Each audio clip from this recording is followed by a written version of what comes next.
I'm at the Alien. Welcome back. This is part 3 and the final part of this NL2 Zoom session that we played the other day. We actually played it the other month.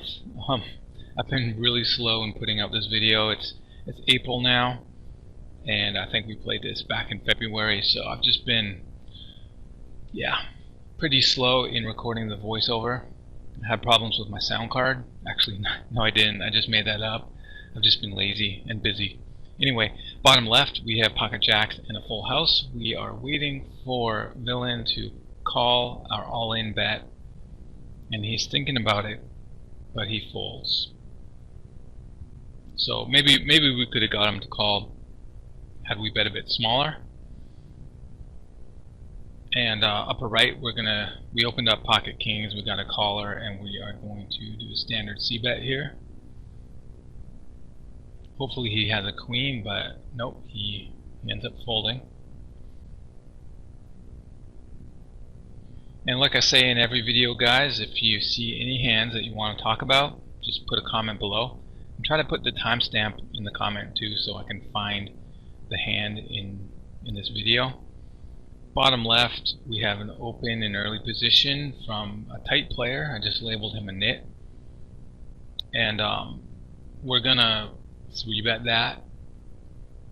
You could flat because he might just fold everything except aces, but nah, as a default you should probably 3-bet here.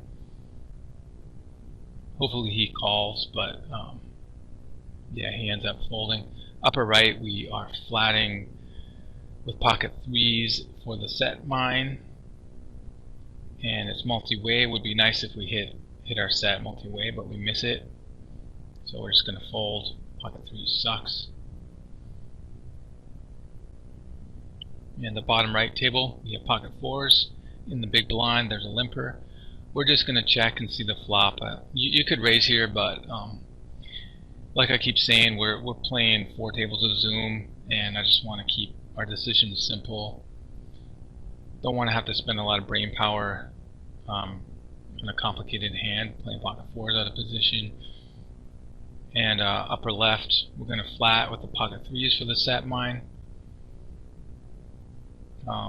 It's actually not a great set mine because his range, villain's range, should be pretty wide because he's stealing from the small blind. He does a C bet here, and I don't want to just call. It's either fold or raise. I don't think he hit this board, so we're going to raise, just a small raise here, and this works a lot at NL2 Zoom at least. He folds. Bottom right we have pocket kings. Looks like we opened in the small blind and he called. He calls our flop bet. We'll just keep barreling. We have an overpair. Board's pretty wet. There's a lot of draws that he can call with, and he could have 2 pair here or a full house. Now he could have a straight. But I think that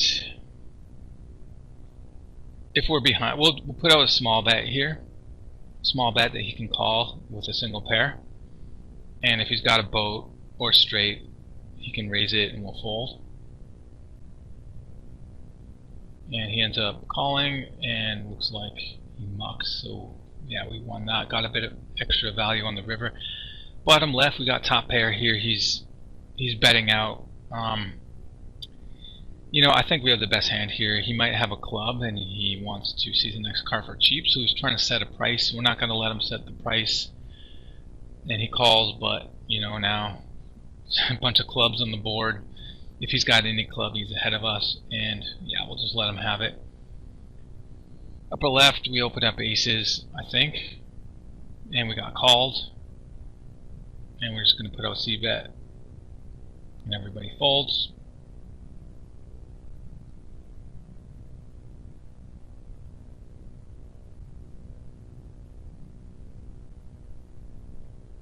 Queen Jack, we're going to fold that. Too early for Queen Jack. Upper right, we're going to fold that. 9-7 suited.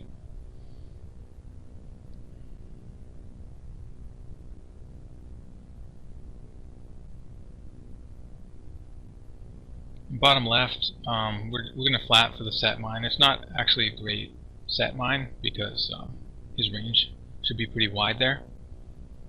Upper left, looks like we're thinking about 3-betting here. 3-betting for value. With ace king, everybody folds. That's fine. Happy to take it down. Don't have to see a flop every time with ace king.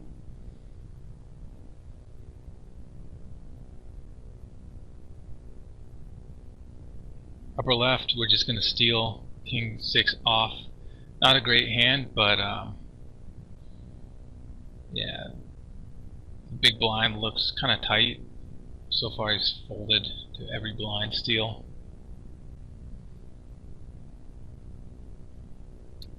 And he does a little baby 3-bet, and we're just going to fold. Upper right, we got ace king, definitely opening that. Bottom left, bottom right, I mean, we got aces, and that's a mandatory 3-bet, and hopefully get 4-bet and get it all in pre-flop. But he folds. I see a lot of guys flatting with aces at NL2, even limping with aces, and I just think that's a bad way to play aces. And we're just zooming through hands here. I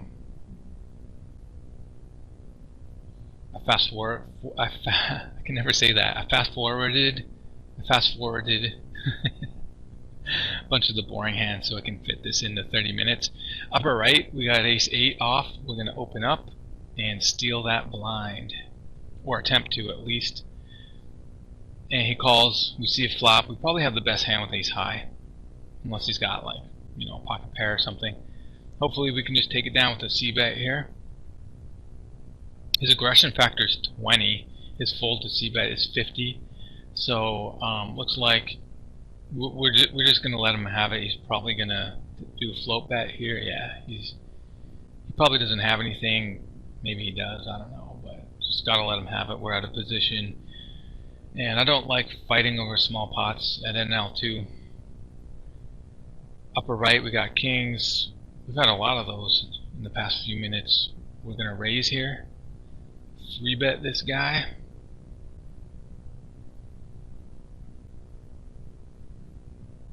And he folds. Bottom left, we're going to flat with ace 3 suited. This guy's like at NL5 or NL10, I'd probably do a light 3-bet there. But this guy's fold to 3-bet is 0. And just try to stay away from bluffing too much at NL2. And he checks, and we can probably just take it down with the c-bet here. He folds. Upper right, we are raising pocket nines. We're opening 8 cents, 6 cents plus 2 cents for the limper. And the limper calls. He's pretty tight actually. He's playing 9% of hand, so he could have a decent hand here, even though he's limping. Bottom left, we're gonna steal with 7s. Back to the upper right again. He calls our c-bet. We have an overpair. We should probably keep barreling, but I think I'd choose to check here. Yeah, we check for pot control. I think barreling is fine though. But yeah, just a little curious as what kind of hand he's got. He's limping, and he's got such a tight range. And he's got ace-6, so he had top pair on the flop. Probably could have got some more value there.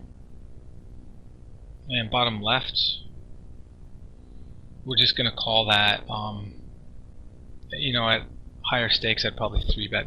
I'd probably squeeze 3-bet there.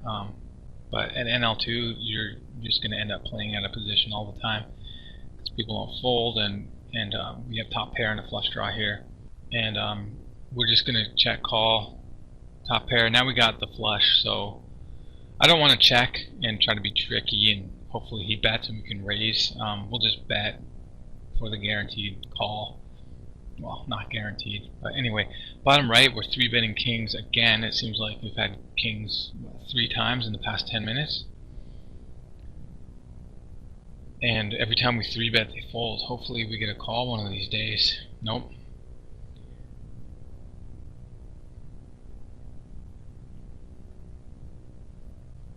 So bottom left, we're opening up ace queen.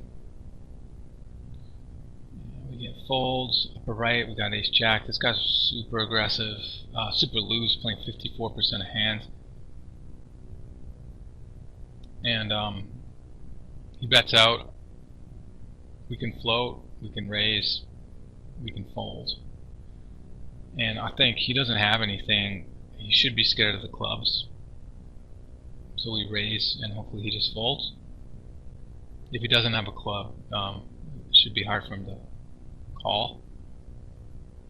And we'll check that that turn, and hit top pair on the river, but still the board's really ugly. If we bet out, I don't think we're going to get called by worse hands. So we're just going to check. Are we?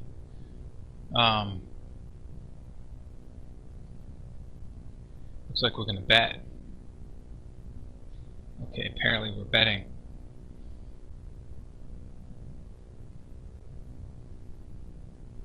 And he calls with the the flush. So that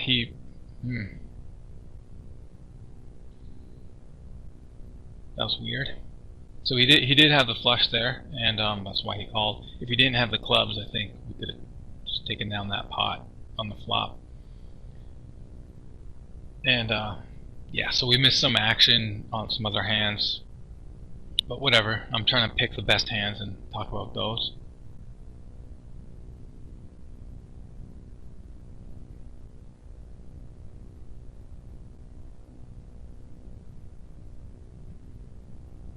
They're on the upper right. We're just waiting for the action to get to us with pocket tens, and we should open up to like 10 cents here.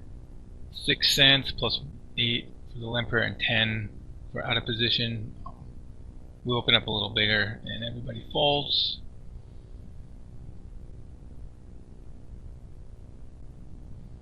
Upper right, it's too early for ace jack suited, so we just fold. Upper left, the button's looking kind of loose. Kind of tight. Yeah, I think we're just going to attempt steal from the cutoff. Hopefully it'll get through the button at least. And everybody folds. Bottom left, we got pocket tens. It looks like we called from the big blind.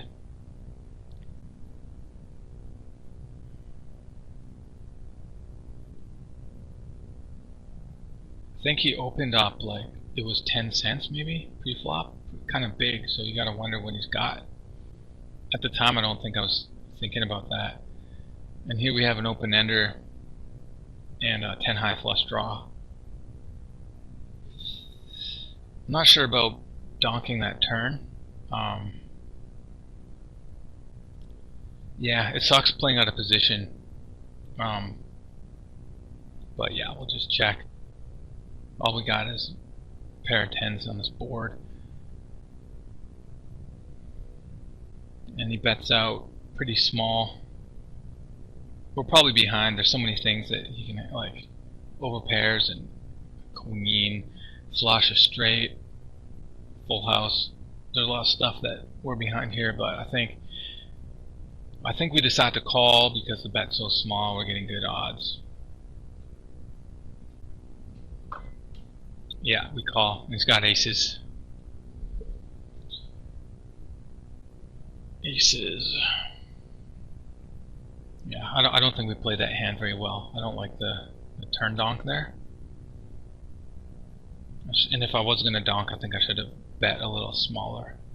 Alright, bottom right, we have a double gutter. Any 7 or any jack will give us a straight. And this guy's betting, he's over betting on the button. Yeah, it looks like I was trying to figure out exactly what kind of draw we had there. And that ace is kind of a good card for us. Like, we don't have anything, but we can pretend we have that ace and maybe take it down. He might have a draw too that he can just fold, or like an 8 or a 10. He did overbet the turn, so maybe he's got a 10. And he ends up folding. So there, that was a river bluff, but it was a pretty small bluff. You know, it was only 20 cents. It was a small pot. At NL2, like usually I'd say just don't bluff, but yeah, I end up bluffing sometimes with if it's small, if it's cheap, if it's a good spot. Bottom left, we open up Queen Jack. On the cutoff, we get a call. The guy's pretty loose over a small sample. He's probably going to call here because any two broadways. Oh, he raises. So we'll just let him have it. Don't know what he's got. His range is wide. Who cares? Just keep the decision simple and let him have it. Bottom left, pocket queens in the early position. We will open that up for 8 cents. And bottom right, we got ace 10. Probably going to flat. Bottom left, queens. We got top set here. We'll just bet out. Don't want to slow play it, especially on that wet board. And this is why, because he's raising, and yeah, we might just get it in on the flop here. And if you just slow play it, you might let him hit a draw, or you just might miss value. And here we just get it in with the nuts. That's why you don't slow play. He's got pocket nines, set over set. Nice hand, villain, can't blame him for getting it in with pocket nines there. I probably would have done the same thing.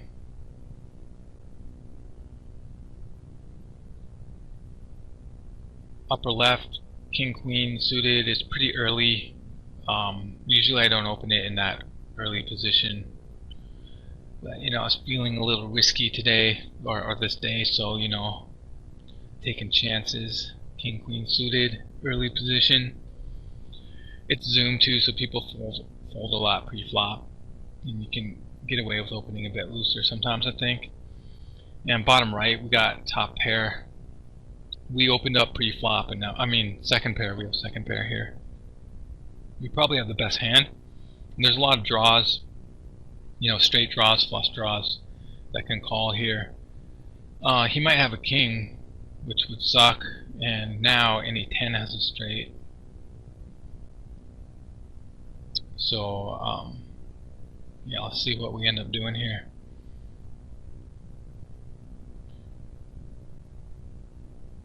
Oh, it's got top set. Wow, he probably could have got more value there. Bottom left, we open up 10s and get called by the button. Putting out a c-bet here. He's probably got an ace. Now there's two aces there, so I wonder if he does have an ace, because there's two blockers. He could have a flush draw too, but yeah, this is why being out of position sucks. Like if we check, he can just bluff and take it down with anything. He ends up folding, so don't know what he had. Maybe he was floating. Man, I'm actually not a big fan of that turn bet. We're speeding through hands here again, fast forwarding so we can fit it into a 30-minute video. These are just boring hands that don't need any commentation. Upper left, ace 9, we're going to fold that. It sucks. Multi-way, even in position. Might squeeze at other stakes, at higher stakes, but like with a light 3-bet, but not at NL2. People don't fold.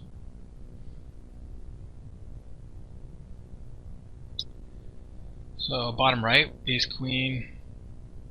Probably just going to flat this. Checking out his range, he's opened up 8% of hands. If we raise, we're going to make ace jack fold.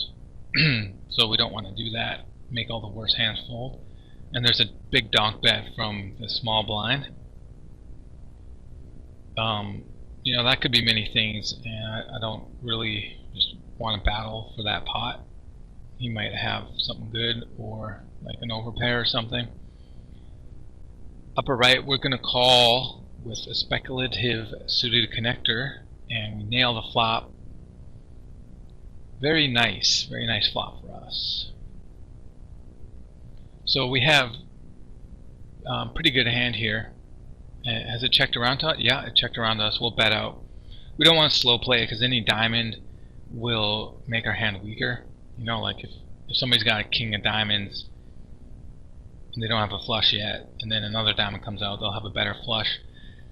This guy raises a min raise, and we're just going to try to get it in here. Yeah, we might be behind a better flush, but you know, there's an ace blocker and a jack blocker there, so a lot of the big Broadway flush cards are already taken up.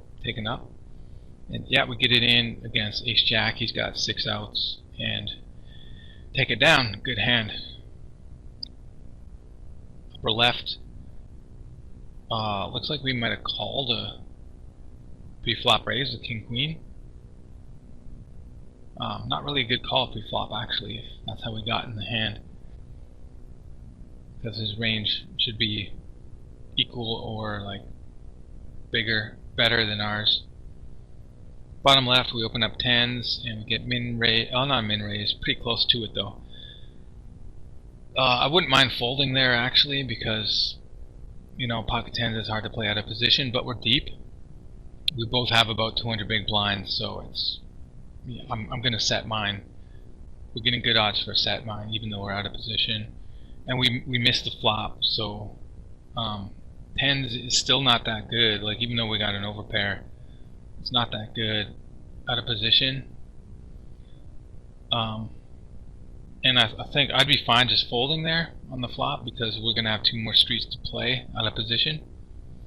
Now we have a gut shot though, and now on the river we have a straight. 6, 7, 8, 9, 10. So we'll bet out.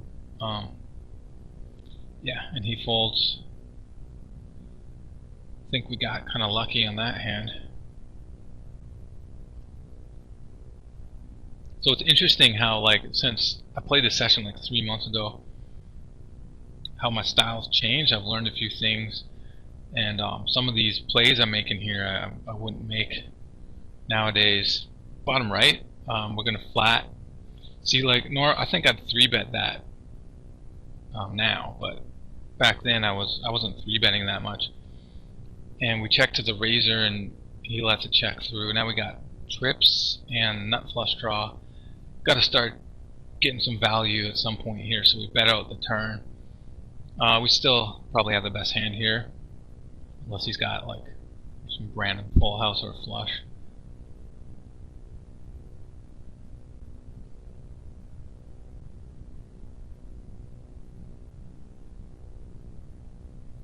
Bottom left looks like we attempted to steal, and now we're in a crappy hand out of position, and we'll just let him have it. Upper right, did we flat ace jack? Yeah, we did. Yeah, see, I don't really like playing ace jack here, because under the guns opening range should be pretty tight ahead of our range. Bottom right, we're gonna 3-bet ace king suited, and upper left, yeah, we call. I think that should be a fold. He's got better aces and pocket pairs in his range, most likely. Bottom right, we have nut flush draw and 2 overs. We're gonna c-bet, and actually I think you could c-bet a little bigger here as a semi-bluff, because you get more fold equity, and then if your draw does hit like it does now, then you'd have a bigger pot. We'll just keep piling the money in here. It should be easy to get the money in by the river. 55 more cents. Yeah, upper left. Yeah, I'm not going to talk about that. I'm still busy talking about the bottom right here, and get it in. Pocket jacks. Alright, he's got an overpair. Let me take it down. Upper left, not really sure how we got in this situation. Yeah, we got lucky on the turn there with that ace. Upper right, we're opening up ace king suited with the flop. This guy's pretty tight. He's playing 10% of hands. Hopefully he's the kind of guy who just folds when he misses the flop. So we'll see bet. Don't have a big sample on him, so it's hard to tell. And he does a little baby raise, and I think we just let him have it. Yeah, could be bluffing. He was giving us really good odds to call there. But yeah, didn't want to play it out of position. Yeah, I hate spots like that where you're out of position and he's doing this little tiny raise and giving you a good price. Bottom left, we're going to fold King Jack. It's a terrible hand to call in small blind with. And bottom right, looks like we missed our set mine, so we're just going to give up, especially with an ace on the board. And we're speeding through the hands here. All the boring hands.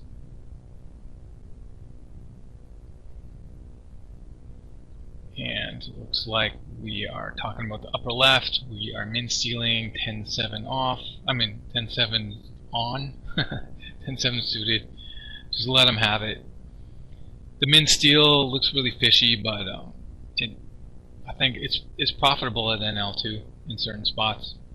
That's why I keep doing it, but I don't do it at other stakes. Bottom right, we're opening up 7s on the button.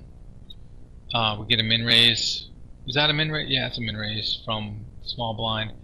He's short stack, so it's not really a great set mine here. And you could probably just fold actually. He's pretty tight, playing 60% of hands. And I was doing this stupid little c-bet of 4 cents. Could be just complete air, or he could be tricky with top pair here. And we'll find out. We'll raise and see what happens. He min raises again, so he's one of those min raise masters. And we just let him have it. It was a pretty fast min raise too, so it looks like that's his style.